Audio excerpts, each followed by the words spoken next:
In this picture, we're going to do a nice big luminous shorebreak crunching down into shallow sandy water and suds and lots of movement. So I'm going to smash some colour down now really quickly, and I'm actually going to use the recipes. Keep your eyes open for the recipe book. So I've mixed up some white, French ultramarine blue and a tiny bit of phthalo blue. Classic sky recipe, classic Mark sky recipe.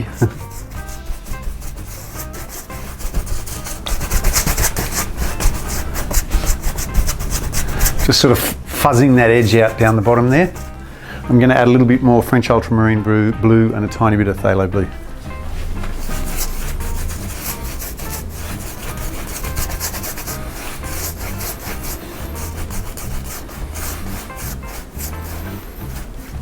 While I've got that colour, I'm just going to whack a little bit of blue across the bottom here, and that's going to be the sky reflected.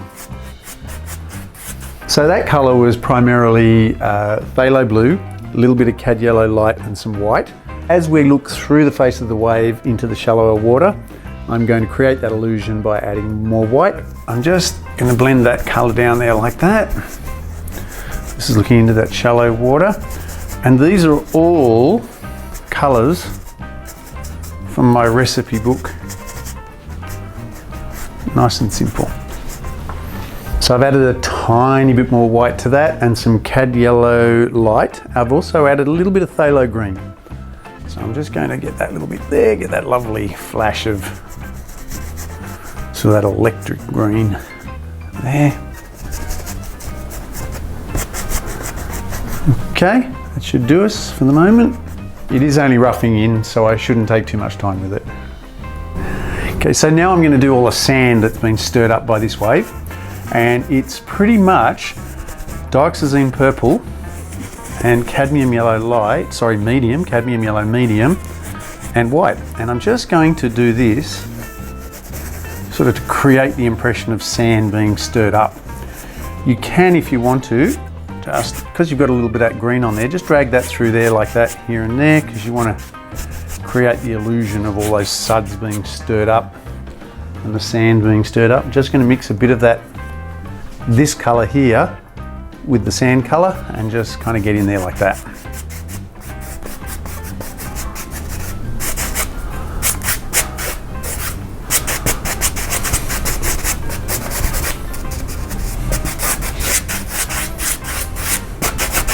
And it's not super important what we do down here because this will all be covered in suds eventually.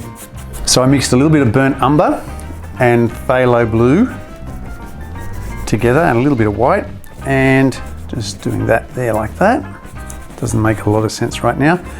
This is actually the shadow of the whitewash, but in all of this area here, there's going to be all sorts of lumps and bumps in the suds and things like that. So it doesn't hurt just to drag a brush across like that here and there. Create the impression, perhaps, of shadows in your suds. So I'm just going to throw a little bit of white on this now, and that'll be the roughing in complete. So just for a couple more seconds, I'll throw a bit of white here.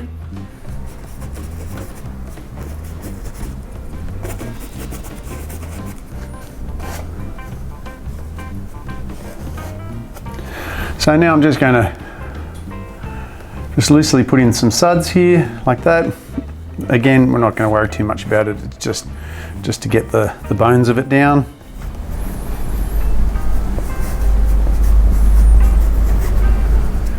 So that's it roughed in. Obviously there's a little bit more to it than this, but gets you started and gives you an idea where everything is, and you've got all your colours mapped out and ready to go. Okay. So we've done our blocking in, and we're going to go on to stage 2 now, which may morph into stage 3 as well. So I'm just going to get a little bit of phthalo blue and white, and I'm going to put a little bit of colour underneath here, and that will show as the wave curls over the light coming through the back of the wave. Some of you may notice how I wipe my brush on the easel, because I like to know how much paint I'm actually going to put on the canvas before I make a hideous mess on my canvas. So I've just added a little bit more phthalo blue to that because I wasn't quite happy with this bit, so hopefully you'll be able to see Now that will soften all of that up a little bit, make it a bit brighter.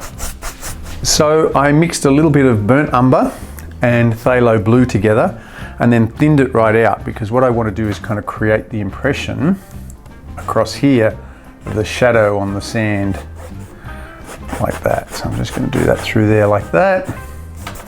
Now that might not make a lot of sense right now, but trust me, it will later. So this is just neat white, and what I'm going to do here is create the impression, that lovely feathered illusion of the waves, the little wavelets being blown up the face of the wave like that.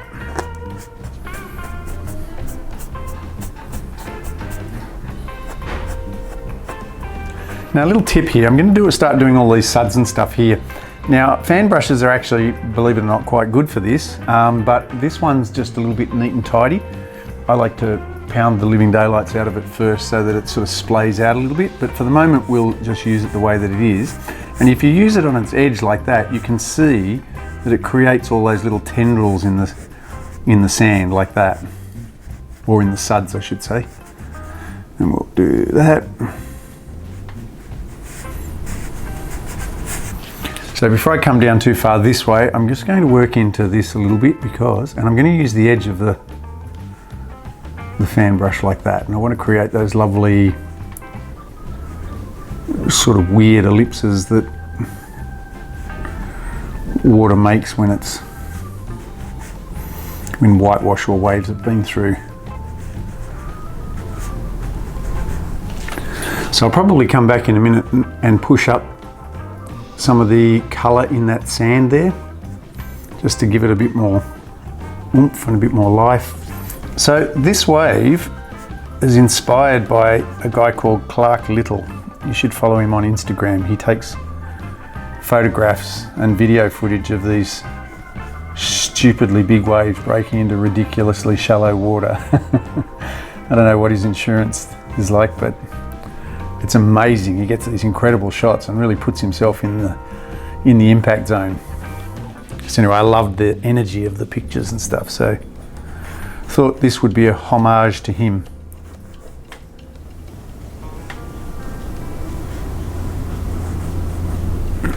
So I'm actually using Free Flow for this by Chroma paints make this, but because it was towards the end of the bottle, I thinned it out a little bit just to get the dregs out of the bottle. So it's a little bit thinner than it normally would be. If you can track down that Free Flow, do it. It's such good paint.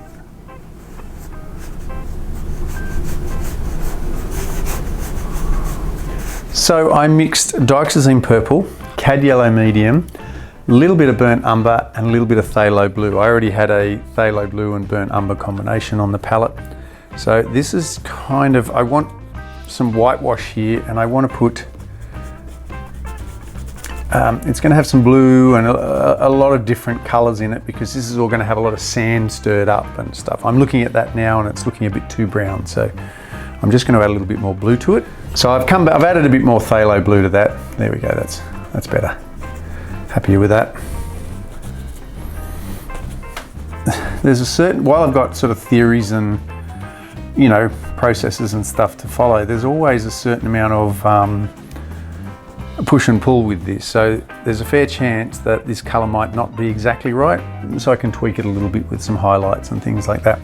While I've got that colour, I'm just going to sweep a bit of it in here and there, because this is kind of like a shadow in the suds colour. So I've just got that phthalo blue and burnt umber. It's quite strong, but I'm just going to push it in here. I want to get a little bit of dark in those shadows. So now I'm using pure white, but I'm actually using a different paint. I don't want to confuse you, but I use the Free Flow. The Free Flow is great for these lines and stuff, but the Atelier Interactive has got a lot more body, and it will stay more mobile for longer. So I can kind of blend it and soften it. I've just cleaned my brush, and with the Atelier Interactive I can do this. Start blending that colour a little bit, just with tip of the brush, some highlights. Like that. I grabbed a little bit of the sand colour, which was dioxazine purple and cadmium yellow medium and white, and I've added a little bit of cadmium yellow light to that and some white. I've come up with this lovely kind of soggy kind of greeny grey colour, and this is the colour of a wave that's had some sand in it, and I'll put a little bit of a highlight. It's not completely clear. I'm just going to thin that colour out, this colour here, and put it strategically here and there, because that's my combination of sand and water colour. Now it looks like I'm repeating myself, but it's that process of building up over and over and over and over that kind of gives it that lovely depth and interest. So what I did was this last colour. So I've just added some cadmium yellow light and some white to that, and I'm just going to sort of kind of create the impression that that wave's a little bit transparent.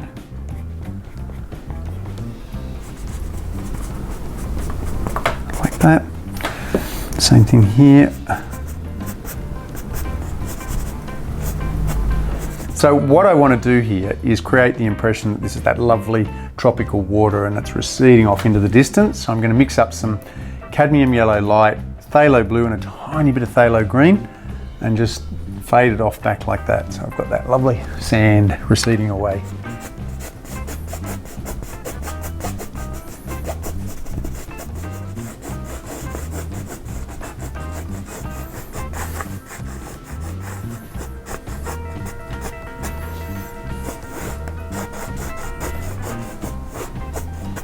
So I've added white and cadmium yellow to that last colour. I'm going to put that right at the front here because those yellows are going to be closer to the viewer, and that will create the illusion of that bit of sand being closer like that. We'll see that off like that. Now if you look at whitewash, you'll see there's always a transition from the highlight part down into the shadows, and quite often if you look closely it's actually quite a lovely warm blue. So I've just mixed up French ultramarine blue there and white, and that becomes my transition, or part of my transition, into the stronger shadows. So what I want to do is I want to push this further back. I want to create the illusion of that going out into deeper water. So I've mixed some phthalo blue and phthalo green together. I'm going to put a band of it across here, but then I'm going to quickly go back to the water pot and gradually blend it down and up so that hopefully I get a nice transition. So fingers crossed.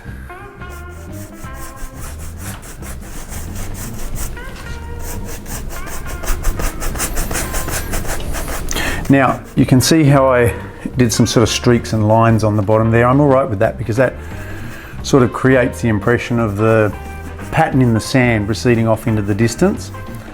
I'm just going to drag a little bit of that through here as well too.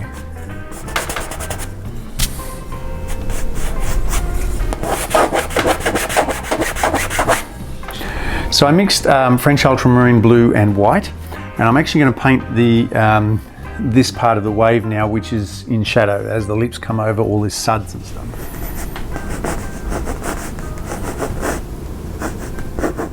So I'm just going to bump up all this white here, and then I'll come back in a minute with that French ultramarine combination.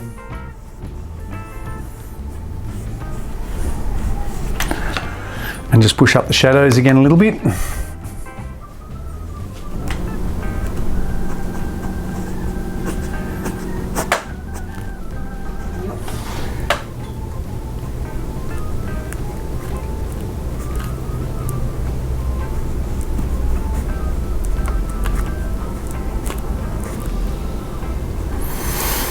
Wanted to put a bit of shadow in under this wave as well, like that.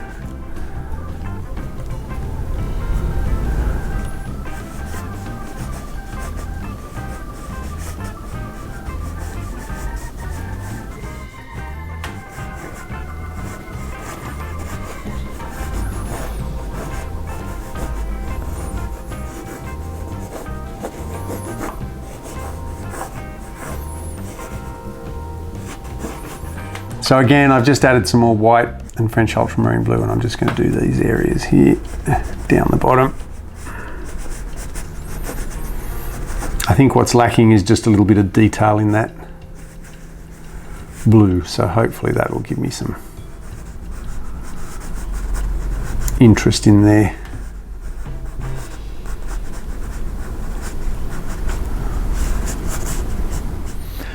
So while this appears quite a simple image, it's actually covered a couple of really interesting concepts. So we've kind of created the illusion of some planes, created movement off the back of the wave, and we've created sort of like a dynamic moment of tension, you know, just before that thing comes down on our head. So it's a really fun, sort of simple thing to play with. I could paint these all day.